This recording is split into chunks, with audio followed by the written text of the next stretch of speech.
Covering a mere 22,145 square kilometers, Israel may be geographically small, but its significance to three major global religious groups is immense.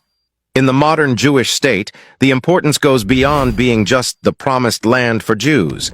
It stands as the sole nation where they constitute a majority of the populace. Christians regard Israel as the Holy Land due to its association with the life and crucifixion of Jesus. Meanwhile, for Muslims, Jerusalem holds profound significance as the place where Prophet Muhammad ascended to heaven. The world is on the edge of its seat as it closely observes the unfolding events in Israel. What has everyone spellbound is the central role Israel plays in the apocalyptic prophecies detailed in the Bible. During the Second Coming, our Lord will not return to just any country. He will govern from the throne of David in Jerusalem, overseeing a world of nations who hold faith in him. As a matter of fact, numerous scholars contend that the ongoing events in this Middle Eastern nation are aligning with the prophetic visions outlined in the Bible. They propose that the world is undergoing deliberate preparations for the rise of a new leader, promising to usher in an era of peace, particularly in the face of unprecedented crises, the Antichrist.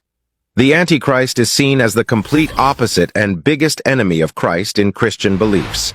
It is believed that before the Last Judgment, he will wield dreadful power and influence. This anticipated figure will strive to unite the diverse religions of the world under a banner of inclusivity and love. He will initially present himself as a peacemaker and financial genius, only to evolve into an immensely powerful dictator. His eloquence and persuasive oratory will have a profound impact on global sentiments, winning the hearts of people worldwide. The Bible describes him as a performer of supernatural feats, making him incredibly convincing in his narrative. According to biblical interpretations, the Antichrist will emerge from the European coalition. Early in his career, he is said to seize power over three nations, subsequently consolidating authority over the European coalition and eventually exerting dominion over the entire world. His strategy to attain global control involves providing a license, often referred to as the Mark of the Beast, which regulates economic transactions. This license is established to control the world economy, dictating eligibility for essential activities such as buying and selling. To obtain this license, individuals are required to worship the beast or the Antichrist. Bible texts discuss the Antichrist in connection to Israel to a significant extent. This powerful figure will initiate a covenant with Israel at the outset of his career, promising to shield them from their Arabic adversaries. Consequently, Israel relaxes its guard, focuses on economic recovery, and is lulled into a sense of peace. However, at the end of 3.5 years, the Antichrist reneged on the covenant, violating the temple and nullifying the peace treaty. He desecrates the temple, eliminating all furnishings and installing a self-idolizing statue in the Holy of Holies, commanding universal worship. Nevertheless, Satan's dominion over earth will come to an end, both directly and indirectly through the Antichrist, with a second coming of Christ, a prophesied event that will unfold in Israel. However, Israel's importance transcends biblical prophecies. With a rich and dynamic history dating back to pre-biblical times, the country has emerged as a focal point in archaeological discoveries that have profoundly influenced the course of human history. Certain findings have a chilling effect on researchers, challenging our established beliefs due to their unsettling nature. In modern-day Israel, situated along the Mediterranean coast, lies the remnants of the ancient seaport of Ashkelon. Here, a horrifying revelation unfolded during an exploration of one of the city's sewers by archaeologist Ross Voss. Among the discoveries were numerous small bones initially presumed to belong to chickens. However, further meticulous examination established these tiny remains as human, tracing back to the ancient Roman period.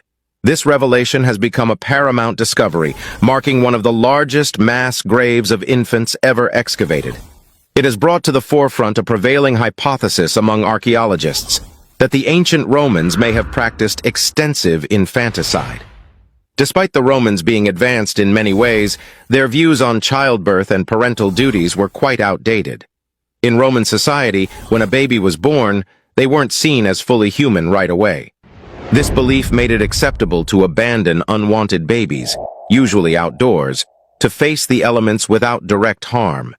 Instead of directly killing them, They believed in leaving the fate of these infants to the gods, thinking it was their divine choice. If a baby managed to survive, it was seen as a sign of the gods' will. On the other hand, if the baby didn't make it, they believed it was destiny.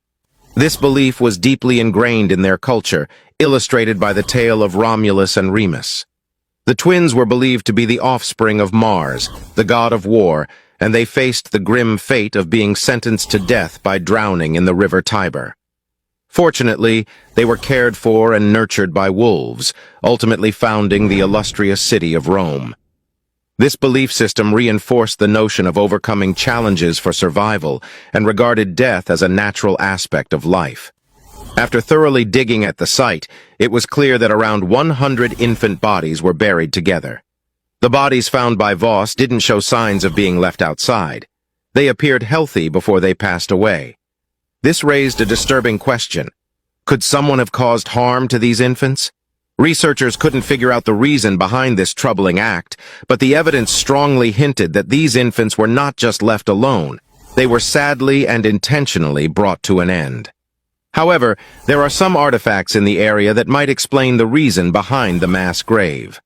The sewer housing the remains was situated beneath an ancient bathhouse featuring Greek inscriptions inviting individuals to enter and enjoy, a location associated with Ashkelon's red light district. In ancient Rome, women who worked in the flesh trade and found themselves unexpectedly pregnant often decided to have the baby rather than go through dangerous abortions. Some experts think these women may have left their unwanted babies right under the place where they worked, likely because of their difficult situations. After a thorough analysis of the remains, researchers determined that a substantial majority of the infant bones belonged to males. This finding challenged the conventional belief that boys were more highly valued in ancient societies.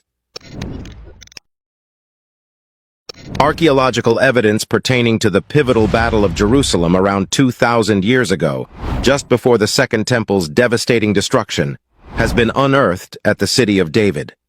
Arrowheads and stone catapult balls were discovered along the primary thoroughfare connecting the Pool of Siloam to the temple through the city gates. The artifacts unearthed along the pilgrimage road bear witness to the climactic and fierce confrontation between the Roman military and the Jewish insurgents entrenched within the city. This conflict ultimately resulted in the violent destruction of Jerusalem. Within the layer of destruction, archaeologists unearthed a significant number of coins that were minted during the brief 4-year revolt before Rome's takeover of Jerusalem. It raises the question, why invest significant time, energy, and resources in minting coins during such a crisis? The answer lies in the inscriptions on these coins. Phrases like, "For the freedom of Zion" can be found, which indicates that even in the seemingly hopeless struggle against Rome, the Jewish people maintained their belief, hope, and prayers that future generations would discover these coins and learn about the sacrifices made in their quest for freedom. Beneath the road, there exists an ancient drainage channel that served a crucial role in the days of the Second Temple, a clandestine refuge for Jewish rebels evading pursuit by Roman soldiers. Remarkably, this concealed channel has yielded a trove of artifacts, including cooking pots, oil lamps, an extensive collection of bronze coins from the Great Revolt, and notably, a sword once wielded by a Roman legionnaire. While traditionally credited to Herod the Great, recent scholarly investigations suggest that the road's construction actually took place after Herod's era, during the governance of Roman officials in Jerusalem.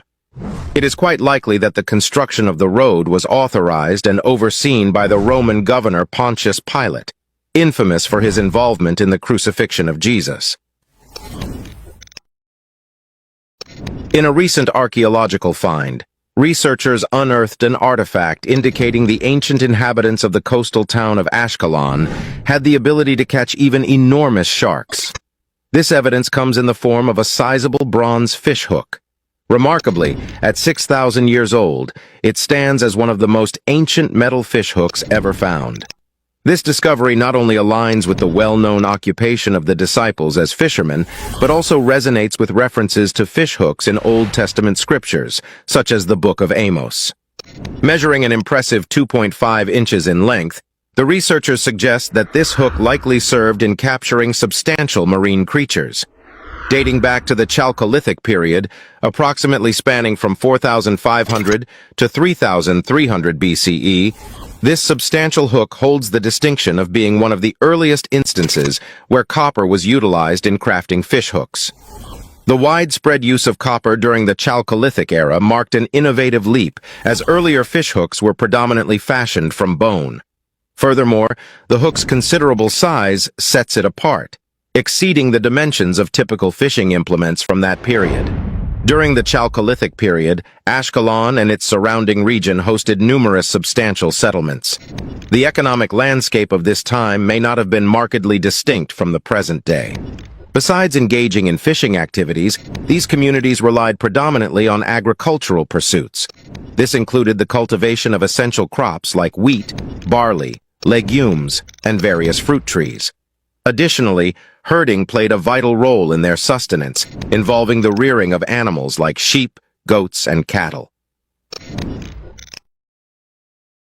Destiny appeared to intervene, revealing a 3,300-year-old secret at Palmachim National Park near Tel Aviv, all thanks to a fallen rock. A rock shifted during construction, illuminating an intact burial collection approximately 2.5 meters beneath the surface. This accidental discovery unveiled an ancient archaeological treasure harkening back to the era of a notorious pharaoh referenced in biblical tales. A team of archaeologists embarked on a symbolic journey through time, exploring a cave untouched by human presence for over 3 millennia. The artifacts found within the cave offer a window into the late Bronze Age, closely aligning with the reign of the renowned biblical figure, Ramses II. A prominent figure among Egyptian monarchs during the Golden Age of Egypt, holds a position as the formidable third pharaoh of the 19th dynasty. His reign from 1279 to 1213 BCE stands as the second longest in Egyptian history.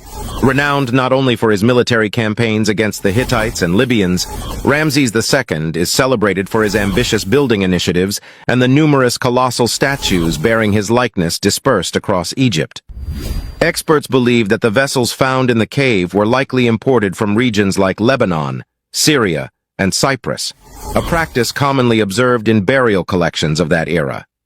The array of findings includes dozens of pottery vessels varying in size and shape, encompassing deep and shallow bowls, some adorned with red paint containing remains, cooking pots, jugs, and clay oil lamps with preserved burnt wicks.